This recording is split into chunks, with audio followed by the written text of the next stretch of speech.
I'm joined by Ashton Eaton, maybe one of the most decorated track and field athletes of our generation.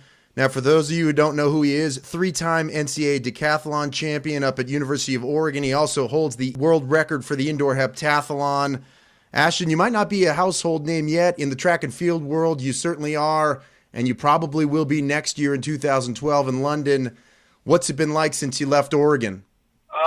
You know what? It's actually been a really, really smooth transition. Oregon, Nike was founded here, and I'm now sponsored by Nike.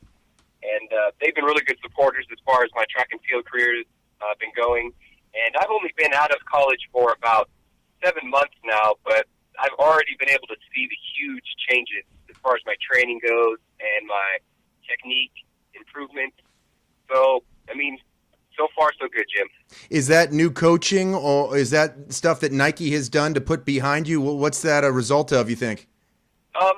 It's always good to have support going into certain meets. Of course, the gear comes with the sponsorship, but it's also, there's people behind the logo, and those people care about what I do, care about how I feel. So it's just good to know, I'm not just competing for myself.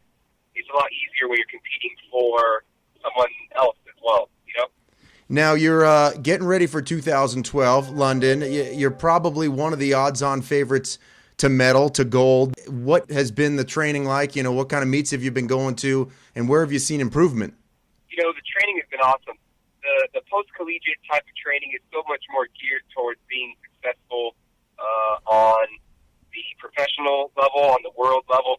I went to the Melrose Games and won there, went to Estonia, broke my world record. And so far since then, I've just been doing small meets to kind of tune things up. And I've been seeing really good improvements in my throws. I went down to Mount Sac, and I threw 48 feet in the shot put, which is pretty unheard of for me. And, things like that have been really helpful to just advance and put my name on the Decathlon list as a watcher. Well, in a situation like this, you probably got to work every single day at improving with a goal in mind. Is it something where you're able to just focus on the task at hand, or have you started to think about, potentially what could happen in London in just over a year? If I start thinking about London now, I don't want to overshadow Worlds, which is coming up in August in Korea, and of course I have to go through the U.S. champ to get there. And if I overshadow that, I may not get something that I want, which is to go to Worlds and get this good experience, because I feel like I'm in a super good position now to not have to go straight to the Olympics as a professional, but get this first year of Worlds down where it's a little bit more, not low caliber, but not as prestigious as the Olympic Games. So I can go there, compete, see how it is, and then go to the Olympics, having been competing against the top-level guys at Worlds already. What's always impressed me, or what I've noticed about you when I've met you, is how modest you are. I remember being over there in Eugene for the NCAA championships. You took some time out for me. You took some time out for a couple kids that wanted to chat. You signed autographs. Outwardly, you don't come across as arrogant, overly confident. Or is that something you think at some point when you get on a world stage, the guys that are winning the golds are actually, the Usain Bolts, and they come out with an entourage and they come out, with their head blown up? Is that something that you think you need to think about? I've just watched professional athletes. There's some that I like. There's some that I don't like so much just because of the way that they interact with people. And I see what is successful and what's not so successful, as far as relationships go. I really just compete because I like competing.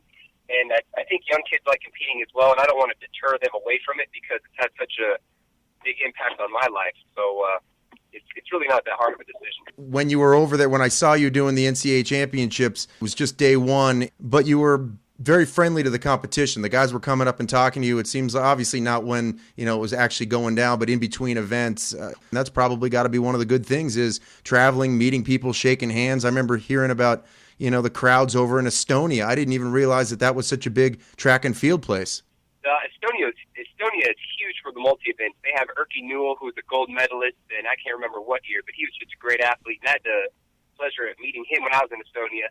But not only that, what you said, the relationships that you build, the networking. If I needed a place to stay in Estonia, for example, now I'd be able to do that just because of the people I've met there. Some of the track and field community that I've noticed growing up is pretty reserved. They have like a lot of secrets. It's almost like technology companies competing against each other. They don't want to know. They don't want to let the other company know their secrets of training and whatnot. And I'm not doing any secret training over here. So, going to talk to the guys and not being such a competitor, more so just being a brother in arms or a friend in action, It's a lot easier as far as the mind and stress is concerned when you're competing. Well, it's probably got to be easy for Nike to have a guy like you, a guy that's so easy to deal with, a local guy, just seeing the way you've improved through the years, talking to the guys in Bend, getting updates on you each event. Everybody that comes into your life, you seem to touch them in a certain way. Everybody's rooting for you, and I appreciate you taking the time. Awesome. Me too, buddy. That's Ashton Eaton, 3-time NCAA decathlon champion, and he's also got the world record in the indoor HEP. Ashton, we'll talk to you soon.